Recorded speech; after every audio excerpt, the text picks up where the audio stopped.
Oke, Shalom. Saya waktu mendengar khotbahnya si Jesse, dia ngutip sebuah ayat apa yang dia alami. Jadi kemudian saya coba mempelajarinya untuk saya secara pribadi. Walaupun beda dengan apa yang dia bicarakan. Karena dia punya pengalaman yang membuat apa artinya pengaruh daripada kadar kasih Allah dalam hidup kita. Coba 2 Samuel 24 ayat 24. 2 Samuel pasal 24 ayat 24. Tetapi berkatalah raja kepada Araunah, bukan begitu, melainkan aku mau membelinya daripadamu dengan membayar harganya. Sebab aku tidak mau mempersembahkan kepada Tuhan Allahku korban bakaran dengan tidak membayar apa-apa. Sesudah itu Daud membeli tempat pengirikan dan lembu-lembu itu dengan harga 50 sikal perak. Oke, ini kejadian di mana ketika si Daud itu melakukan kesalahan, akhirnya Tuhan kasih pilih sama waktu itu kesalahan adalah si Daud itu menghitung tentara Israel itu udah berapa banyak gitu. Padahal itu firman katakan itu kekejian di mata Tuhan, maksudnya kalau kita si Daud ini menghitung tentara, itu kan berarti dia sedang mengukur kekuatan daripada bangsa Israel. Padahal selama itu kan yang menjadi penolong dia itu bukan masalah berapa banyak tentaranya, tetapi Tuhan. Nah akhirnya Tuhan marah dan kemudian dia kirim seorang nabi namanya Gad. Dibilang ada tiga pilihan. Yang pertama dia harus maksudnya gini, apakah si Daud itu mau jadi kabur lah karena dia diserang sama ini, dia kabur selama 3 bulan. Kemudian atau nanti dapat penyakit sampar gitu loh. Nah, jadi ada penyakit sampar ya. Akan atau yang 3 tahun kelaparan. Jadi 3 tahun kelaparan, 3 bulan kabur dari musuh atau penyakit sampar. Nah, si Daud pilih penyakit sampar. Nah, akhirnya banyaklah kemudian Tuhan menurunkan Israel, mengutus malaikat maut. Nah akhirnya malaikat maut itu bunuh banyak orang Israel. Ya, itu sebanyak 70.000 orang. Bisa bayangin banyak itu 70.000 orang. Nah tapi kemudian Daud Tuhan memberhentikan, suruh si malaikat itu berhenti, turunkan tadi kan malaikat maut tuh di alam roh tuh ada gitu loh. Biasa tuh pakai semacam celurit ya, tongkat tapi ada celuritnya tajam gitu loh. Nah itu malaikat maut itu berhenti di sebuah tempat pengirikan Araunah, pemiliknya orang Yebus. Nah ketika itu berhenti, kemudian Daud Gad itu datang kepada Daud, dirikan mesbah Tuhan di tempat itu, di Araunah itu, tempat pengirikan Araunah itu. Nah kemudian Daud pergi, kemudian ngomong kepada si Araunahnya. Dia kaget, loh kok pada datang gitu loh. Ini bersyukur si Araunahnya ini gak mati gitu loh. Karena pas berhenti di situ, kalau pas itu berhenti di tempat lain, itu mati dia gitu loh. Tapi dia berhenti di situ, kan Araunah datang, dia kaget, kenapa ini, ada apa gitu loh. Nah si Daud bilang, saya mau beli ini pengirikan tanah ini, pengen bikin mesbah. Nah si Araunah kan sebagai rakyat dibilang, udah ndak usah lah gitu loh, udah aku kasih nih tempatnya, lembu-lembunya, kayu bakar, pokoknya semua untuk mesbah ini kasih semua untuk raja. Tapi si Daud bilang, enggak, saya nggak mau gitu loh. Aku mau beli daripadamu dengan membayar harga. Sebab aku tidak mau mempersembahkan kepada Tuhan Allahku korban bakaran yang dengan tidak membayar apa-apa. Akhirnya si Daud beli dengan harga 50 sikal. Kemudian didirikan itu mezbah, dia persembahkan korban bakaran, keselamatan. Nah, itulah itu berhenti.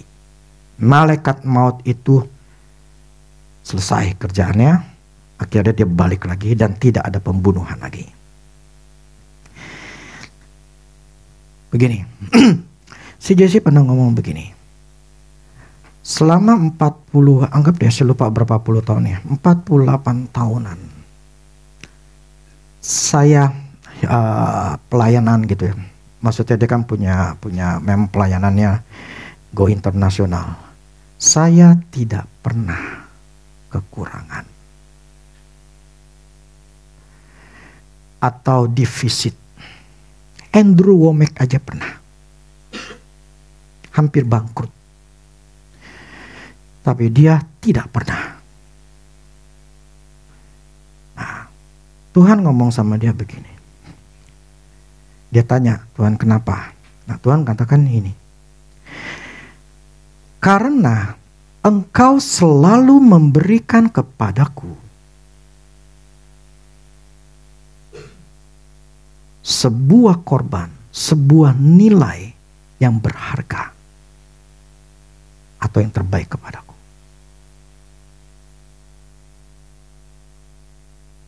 Dikasih contoh begini. Dia punya motor Harley. Ya. Harley itu bukan puluhan juta loh ya. Ratusan juta bisa eman. Dia punya satu Harley yang begitu dia sayangin. Habis dia pelayanan dia selalu hi baby, I'm daddy home gitu loh. Dia elus-elus karena itu memang antik punya, bukan murahan, bukan yang umum lah ya, tapi memang antik banget. Itu dia sangat suka dengan itu motor. Dia bilang sampai kalau Tuhan ada pengangkatan, Tuhan angkatin juga ini motor gitu loh. Supaya keangkat sama-sama di surga gitu loh. Karena dia begitu senangnya. Nah, suatu hari dia disuruh pelayanan untuk ke kapal cruise itu tadi, maksudnya kapal pesiar. Nah, dia diundang untuk ke kapal, untuk khotbah di kapal pesiar. Nah, ketika diundang kapal pesiar, dia sama temen yang lain. Nah, waktu dia lagi ya selesai khotbah bla bla segala, ada satu kali Tuhan ngomong sama dia. Temennya ini, pertama temennya ini ngomong sama dia, "Oh, gue seneng sama motor lu. Gue seneng banget sama motor lu. Lu kalau mau jual, lu jangan jual sama siapa-siapa. Lu jual sama gue aja. Gue beli." Nah, dia ngomong sama istrinya, itu motor mahal. Gue jual apalah, saya lupa. Jual apa? Kalau si Jesse mau jual, gue jual itu, gue beli. Pokoknya gue mau beli. Nah, ketika dia si Jesse lah, entah lagi doa atau gimana, Tuhan ngomong sama dia, "Jesse, yes Lord, berikan motormu kepada," saya lupa namanya, anggaplah si John. "Berikan motormu itu kepada John." "No Lord, enggak Tuhan. Ini kesayangan," gitu loh. "Enggak lah," gitu loh. "Aku ingin kau berikan kepada dia." Dia masih mikir-mikir sampai akhirnya, "Ya udahlah Tuhan." Dia telepon, "John, kau suka sama motorku?" "Iya." "Kalau mau jual gue beli." "Oh ya udah." Dia belum berani ngomong. Kemudian entah besoknya atau kapannya ngomong lagi. "Kenapa?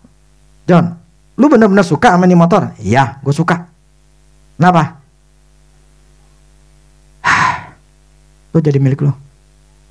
"Hah? Benar?" "Iya." "Yes!" gitu loh. Itu motor mahal dikasih ke dia. Yang Tuhan ngomong begini,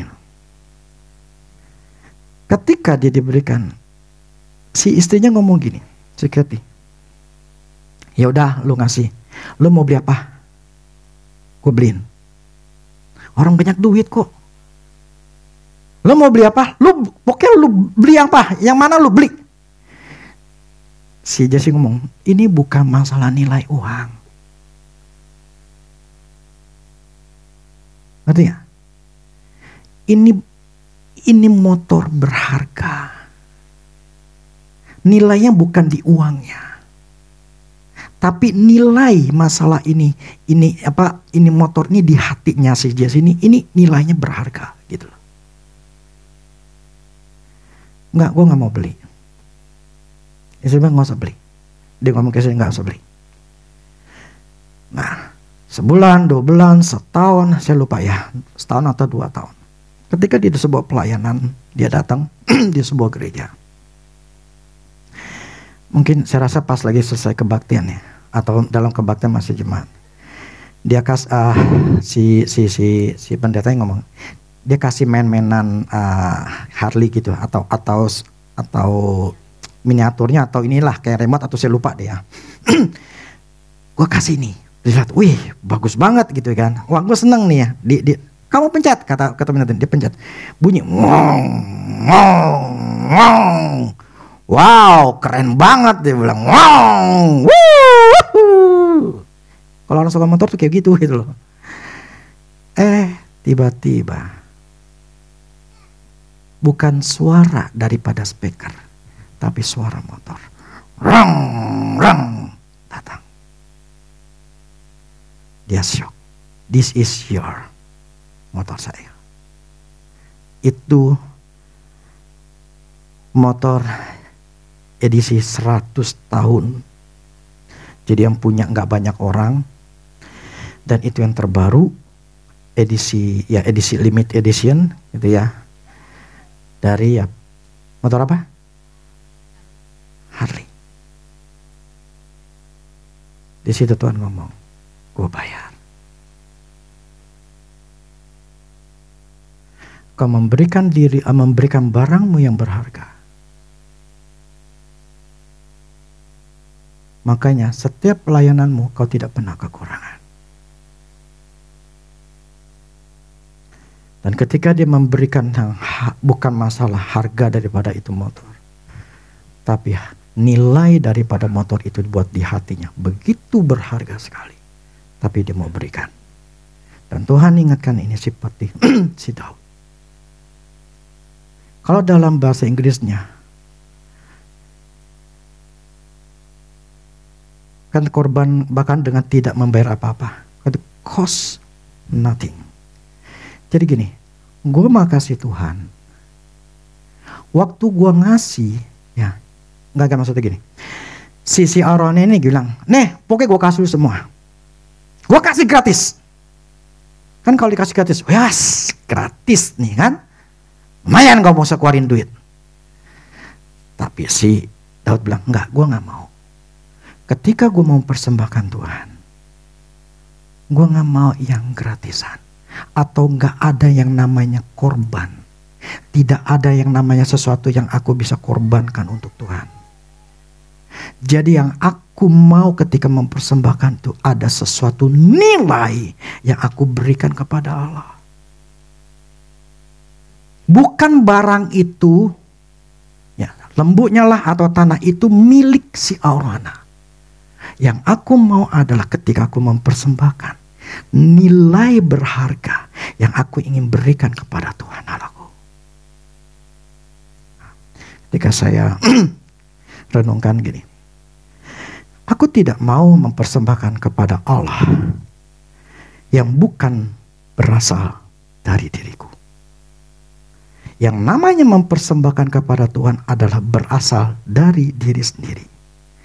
Jadi aku tidak mempersembahkan yang namanya persembahan itu kepada Allah bukan dari diriku. Aku gak mau. Yang namanya mempersembahkan kepada Tuhan adalah berasal dari diri sendiri. Sebuah penyembahan datang dari hati sendiri. Hatimulah yang harus mempersembahkan sesuatu kepada Tuhan, bukan karena orang lain.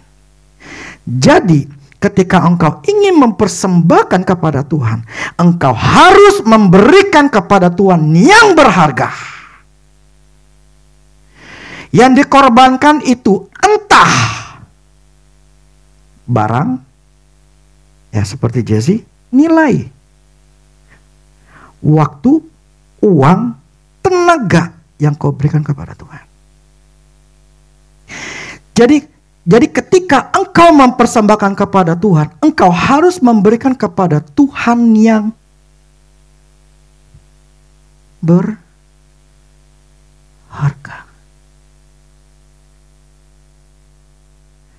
Entah yang dikorbankan itu masalah barang, waktu, uang, tenaga, yang kau berikan kepada Tuhan.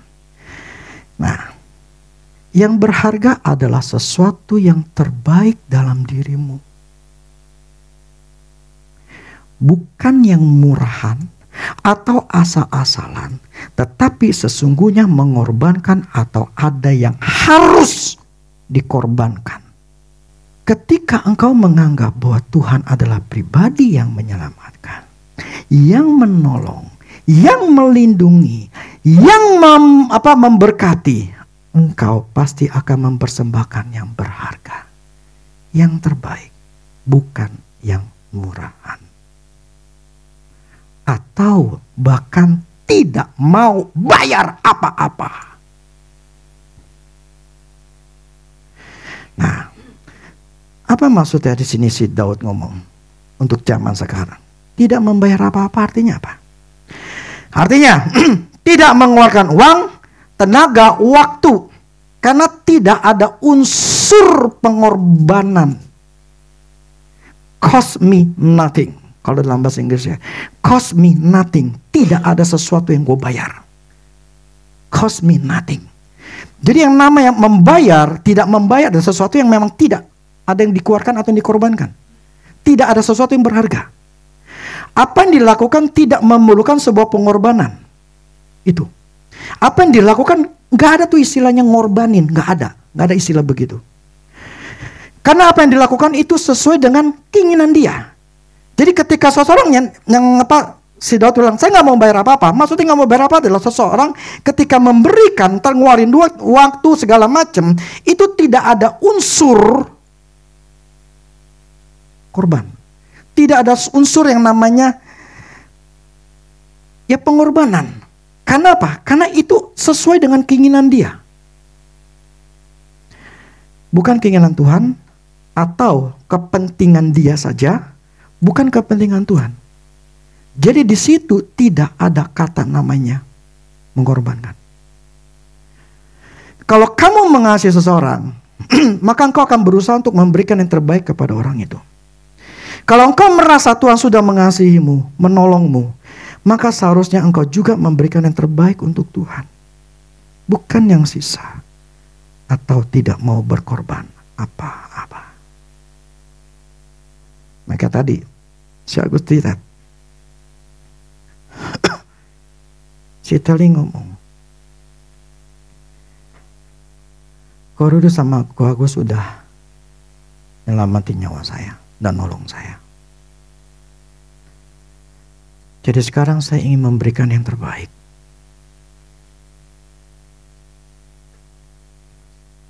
Saya ingin mau memberikan yang terbaik. Maka yang dikasih bukan yang murahan. Kalau secara logika, yang namanya orang dikasih ya kan, udahlah cukuplah seginilah, udahlah kasih yang contoh yang kamar-kamar yang kotak kecil aja lah, udah cukup gitu. Kan namanya dibayarin, dia seharusnya dia tahu diri lah. Si Agus tahu diri lah, gue bayarin gitu kan. Dia nggak perlu keluarin duit apa-apa. Tapi di sini contohnya, ketika seseorang merasa dirinya ditolong, diselamatkan, orang ini menyatakannya dengan sebuah perbuatan yang terbaik.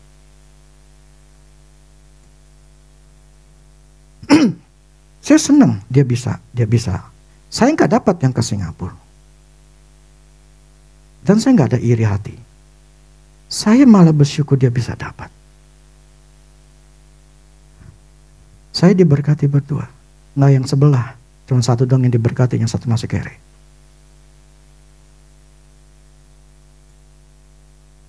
Yang saya ingin katakan bahwa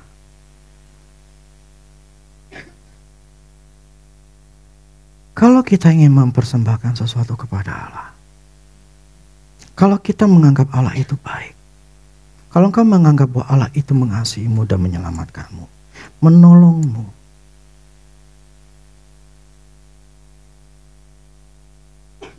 tahu dirilah, tahu berterima kasih.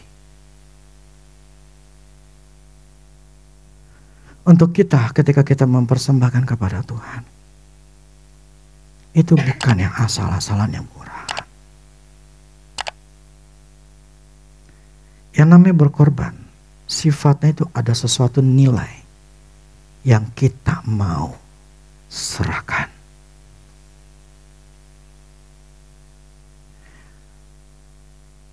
Makanya kenapa Yesus dikatakan, seumur saya dalam pelayanan, tidak pernah satu kali pun saya kurang atau defisit. Itu pengeluarannya itu bukan ratusan juta, miliaran, belasan miliar. Sampai dia punya pesawat yang harganya 1 T, ternyata dia punya 2. Yang lamanya belum dijual. Nggak tahu sekarang.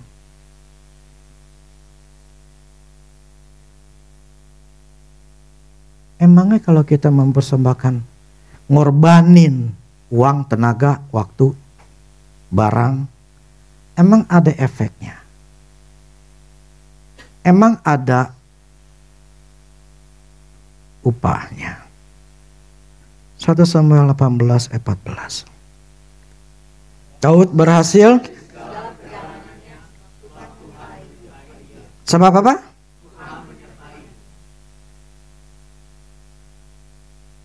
Daud akhirnya menjadi raja atas Israel.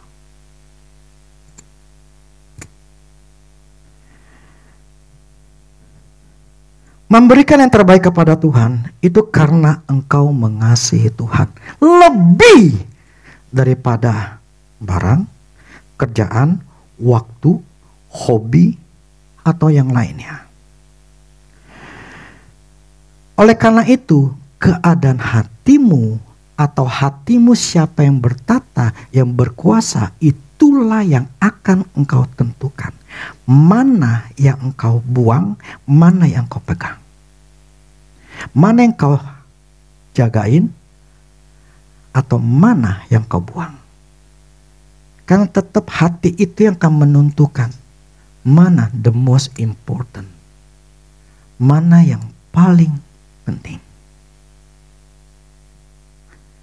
Atau yang kau kasih. Kalau engkau mengasihi dunia, maka engkau akan pilih untuk dunia. Kalau engkau mengasihi Tuhan, engkau akan memberikan apapun untuk Tuhan.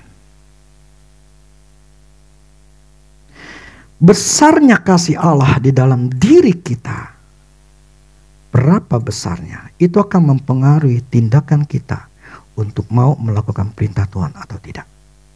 Semakin besar kadarnya kasih Tuhan dalam diri kita, maka semakin besar juga kita rela berkorban.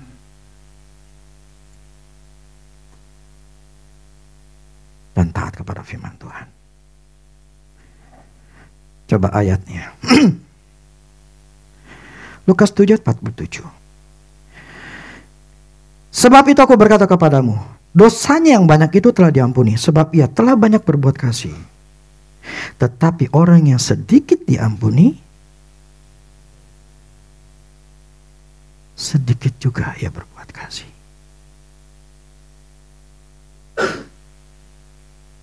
Itu kita yang nilai.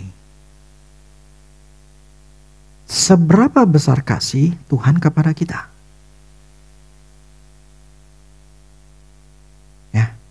Kita yang nilai masing-masing. Kalau kita menganggap kasihnya Tuhan tolong saya sedikit, maka saya untuk berkorban sama Tuhan pun juga sedikit. Tapi kalau kita menganggap kasih Tuhan itu luar biasa, gue bisa begini karena Tuhan. Ketika itu dalam diri kita ada rasa gue pengen berkorban, memberikan pada Tuhan lebih. Jadi keadaan hati, posisi hati kita, siapa yang bertata atau kita menganggap mana yang lebih, itulah yang akan kita ambil keputusan.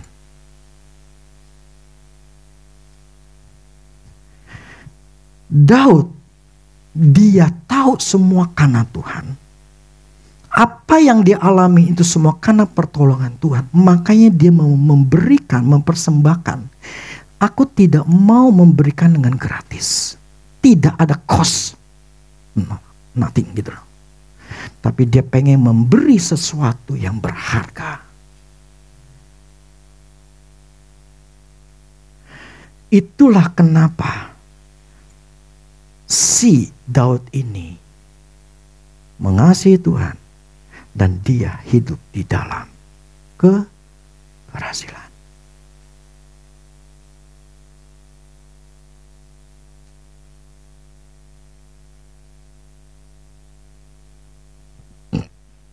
Firman yang ngomong bukannya saya. Galatia 6 ayat 7. Jangan sesat. Allah tidak membiarkan dirinya dipermainkan. Karena apa yang ditabur orang, itu juga yang akan dituainya.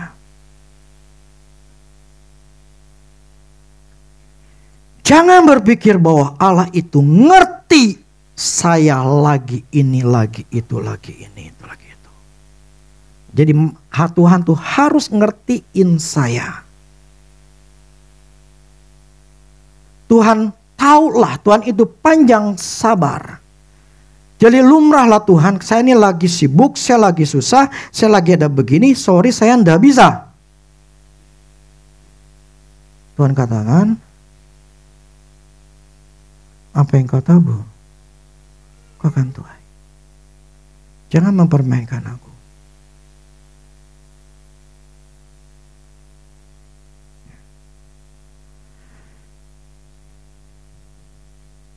Karena prinsipnya adalah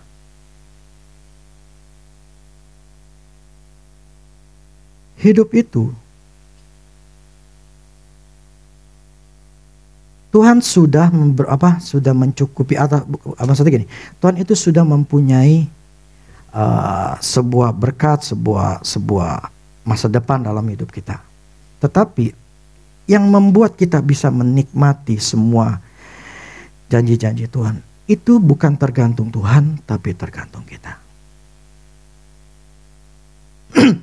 Dulu saya begini. Dulu ya, awal-awal sekitar 2004-2005. Dulu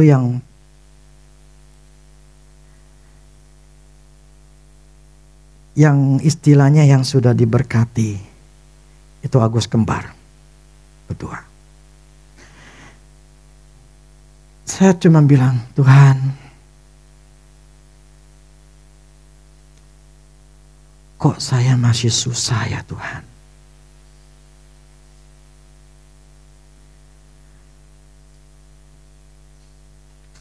Mereka punya uang, saya aja belum.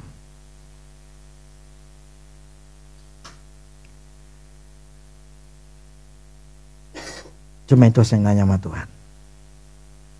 Tapi saya keep faith. Saya tetap jaga iman saya. Mungkin kalian tadi dengar. Kalian sudah dengar. Saya dan Agus diberikan tiket. Ya, saya berdua 44 juta, dia berdua 44 juta, 88 juta. Dimana saya belum pernah pergi kemana-mana itu dibayarin sama orang. Saya selalu bayar sendiri. Dan saya tidak pernah pergi jalan-jalan cuma sendiri. Seumur hidup saya nggak pernah. Kecuali setelah kawin ya. Sebelum kawin ya saya sering pergi ke sama teman saya. Naik gunung doang gitu. Tapi prinsipnya bahwa saya tidak pernah yang namanya jalan-jalan itu sama orang lain sendiri. Selalu sama istri atau anak-anak. Karena mereka harus nikmatin apa yang saya dapat. Saya punya iman, makanya kuasa menikmati saya besar.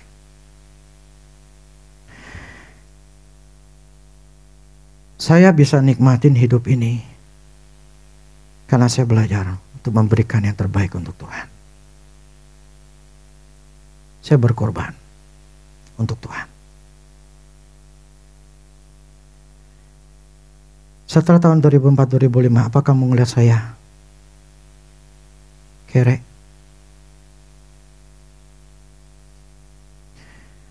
Apa kamu ngeliat saya jatuh miskin? Kamu dengar, oh kok Ruli itu lagi gak punya duit?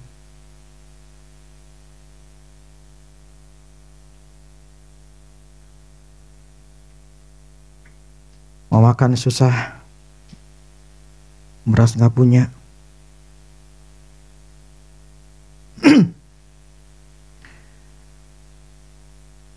Ketika Tuhan melakukan kebenarannya, Tuhan akan bertanggung jawab untuk melakukan janjinya. Ketika seseorang berkorban untuk Tuhan, Tuhan akan balas pengorbanan itu. Tidak akan ada namanya pena gratis di hadapan Tuhan. Yang saya ingin sarankan pada kalian, yang kemarin dikatakan, ada 4. Pertama apa? Komitmen. Kedua, kesetiaan. Ketiga, ketaatan. Keempat, mereka yang melakukan ini, mereka akan nikmatin.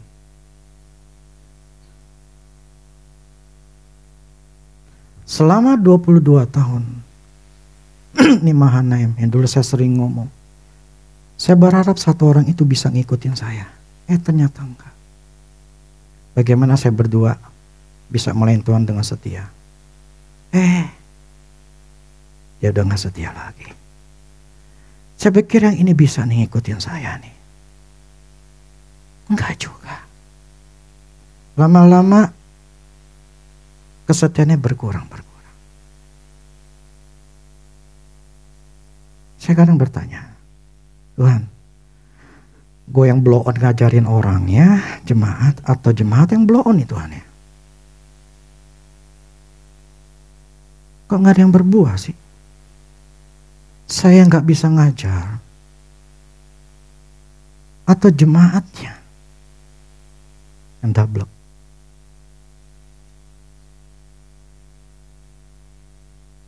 Benar.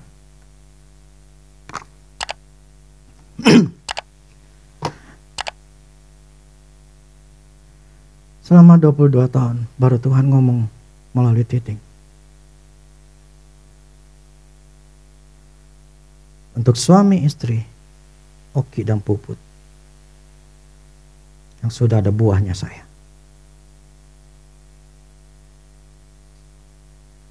Paling tidak itu menghibur saya. Ternyata bukan gue yang goblok.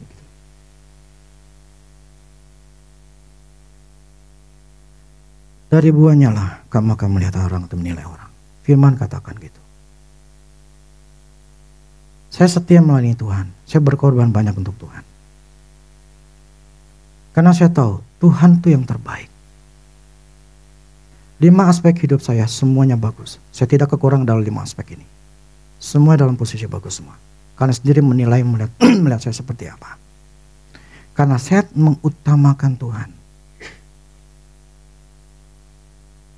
Saya mengutamakan Tuhan karena memang Tuhan yang jadi sumbernya saya. Sumber uang saya, berkat saya itu Tuhan. Bukan kerjaan, bukan yang lain. Ini aja kita dapat istilahnya ke Cina aja. Itu saya sendiri kaget. Itu memang Tuhan, itu pembayaran upahnya Tuhan. Upahnya saya. Yang Tuhan berikan sama saya. Menurut saya adalah ketika kita bantai Baphomet. Jadi sebetulnya kalian tuh sudah dibayar masing-masing. Tinggal tergantung kalian bisa ngambil nggak tuh. Ketika kalian sudah membantai Baphomet. Karena upahnya Tuhan itu pasti ada. Nggak mungkin nggak. Karena saya tahu bahwa memang Tuhan jadi sumber. Dan Tuhan berkat Tuhanlah. Jadi Tuhanlah yang membuat kita bisa punya uang. Jerih payahmu lu kerja keras nggak bakal.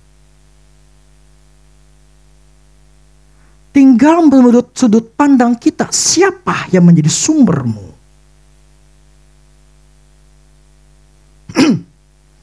Makanya ketika mempersembahkan kepada Tuhan, Daud katakan, aku tidak mau membeli dengan gratis. Ada harga yang harus aku bayar untuk mempersembahkan hidup kepada Tuhan. Jadi ketika saya berharap kalian mau mempersembahkan hidup kalian itu untuk Tuhan. Biarlah Tuhan menjadi nomor satu yang terutama dalam hidup kalian. Kalian jangan sampai meninggalkan apa yang sudah kalian dapatkan. Maka tetap Tuhan ngomong ke Oki, tergantung dia. Umur kamu berapa, Ki? 35. Saya 55. Biar sampai kamu akhir kamu ya, kamu tetap setia. Karena tidak ada yang kekal. Saya dari umur 17-an sampai sekarang, jadi 37 tahun, 38 tahun. Saya tetap melayani Tuhan. Dan tidak yoyo. Entar setia, entar enggak. Entar ini lagi, bangkit lagi, mati lagi. Setia terus. Tidak ada istilah uang, orang kaya yang bisa ngontrol saya.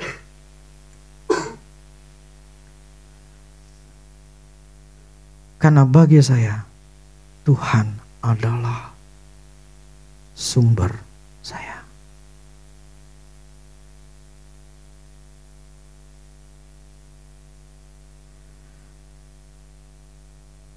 Satu Yohanes 2 ayat 15-17.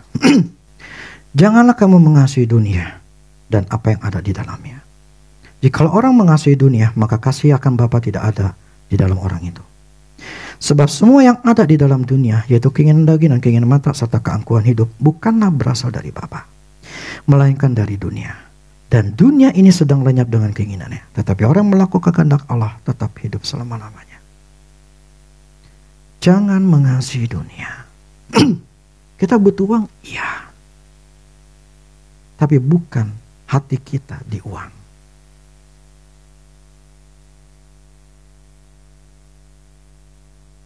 Hidup sama Tuhan itu sangat menyenangkan. Jadi hiduplah untuk percaya sama Allah dan menyerahkan hidup kita kepada Tuhan. Dekat dengan Tuhan, setan jauh. Jauh dari Tuhan, setan dekat. Tinggal engkau bawa keluargamu menjauh dari Tuhan atau keluargamu dibawa ke Tuhan.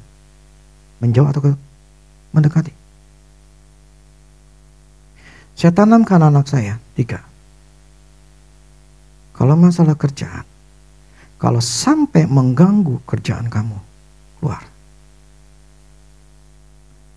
Nah, waktu kemarin saya nanya si Avel, Avel kamu kerja di hari apa aja? Ngomongin ini loh, kenapa itu kan kosong Kal? Hari itu kan kosong. Ya enggak apa-apa, soalnya Avel ada pertemuan di gereja sana.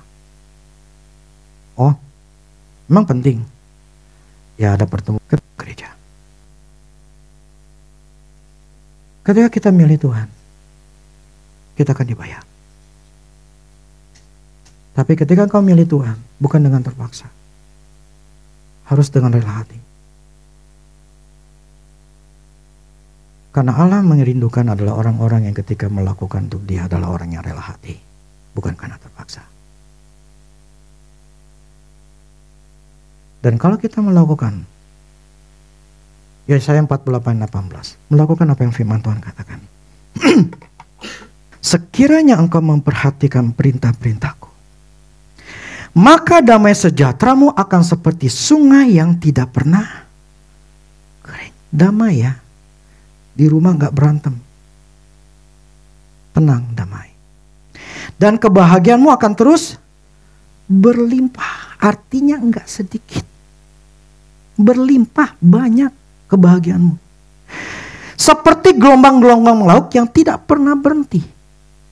Jadi orang yang ngikutin apa kata Tuhan, hidup di dalam percaya sama Tuhan, hidup berkorban hanya untuk Tuhan, mementingkan Tuhan, bukan kepentingan kemalasan dia. Tapi Tuhan, firman Allah katakan, gue bayar. Damai sejahteramu gak pernah kering. kebahagiaanmu, 5 aspek hidup ini nggak akan berhenti.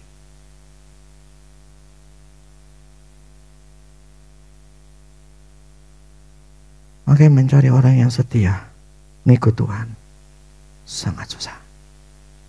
Karena ada harga yang harus dikorbanin. Ada yang harus dikorbanin. Dan itu nilainya berharga. Mana yang lebih berharga buat hatimu?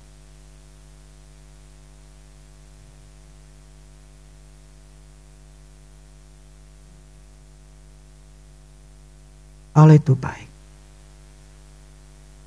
Dia selalu memberikan pilihan kepada kita untuk kita memilih.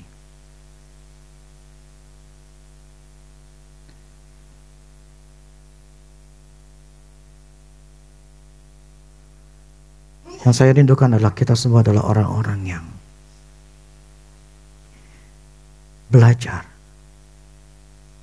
dari setiap firman Tuhan yang dibagikan. Cobalah jadi pinteran dikit gitu loh.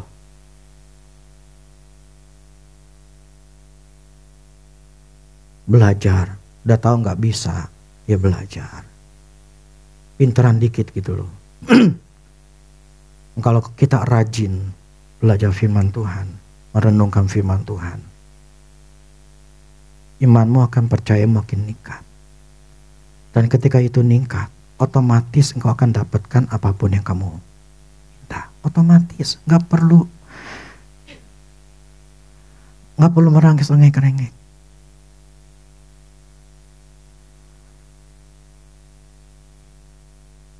Saya ingin kebahagiaan saya nggak pernah berhenti. Nggak enak, hidup susah tuh nggak enak.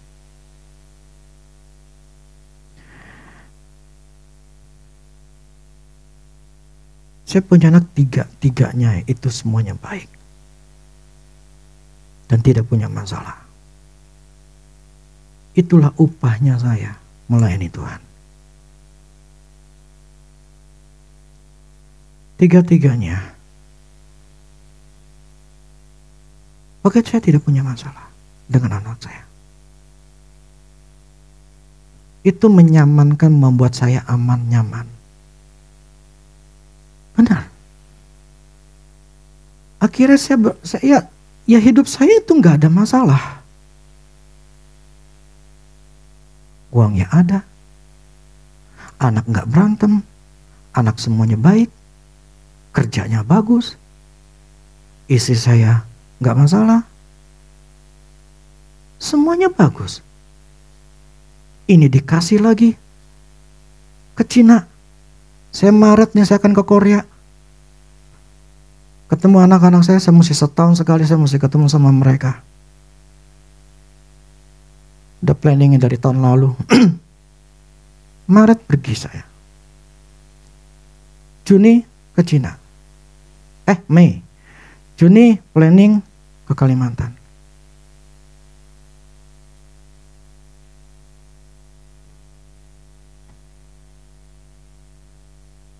Masa sih nggak mau nikmatin hidup dengan enak? Hah?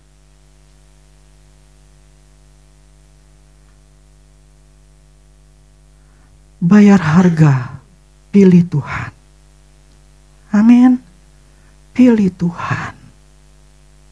Firman-Nya nggak pernah gagal. Kalau engkau menuruti perintah-perintah kamu, maka damai sejahteramu tidak akan pernah kering. Kebahagiaanmu tidak akan pernah habis. Hanya Tuhan minta lu pokoknya fokus kepada aku aja. Udah selesai. Nanti kerjaan dikasih. Nanti ini semua dikasih. Ini kecilnya sebetulnya istri saya pernah ngomong. Walaupun dia agak-agak gimana. Tapi Tuhan lihat, Tuhan mau. Tapi ya Tuhan akhirnya dikasih gitu loh.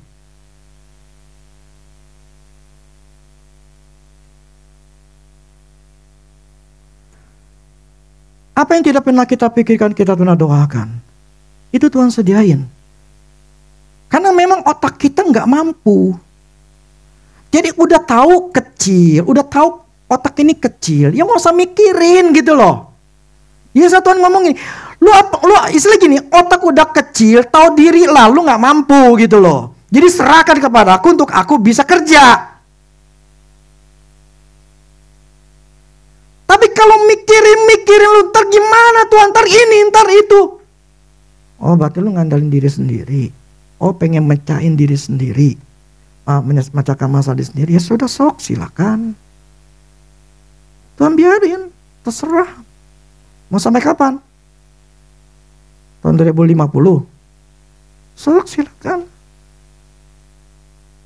Dan hidupmu tidak mengalami perubahan.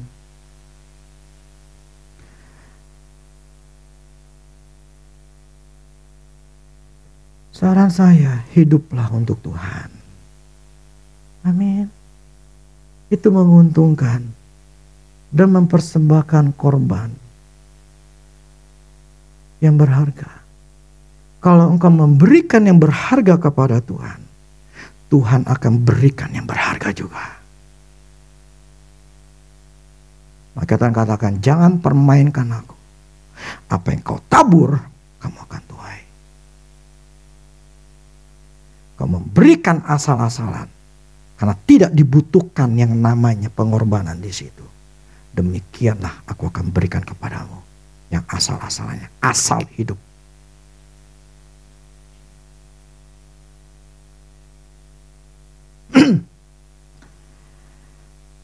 Semua saya ngomong ini karena firman Tuhan. Saya tidak berdasarkan dari pendapat saya, tapi saya ngomong firman Tuhan. Jadi demikianlah firman Tuhan pada hari ini, untuk kita sadar mengerti bahwa kadar kasih Allah dalam hidup kita, kita yang akan tahu masing-masing. Dan cobalah untuk bertobat dan berbalik kepada Tuhan. Amin.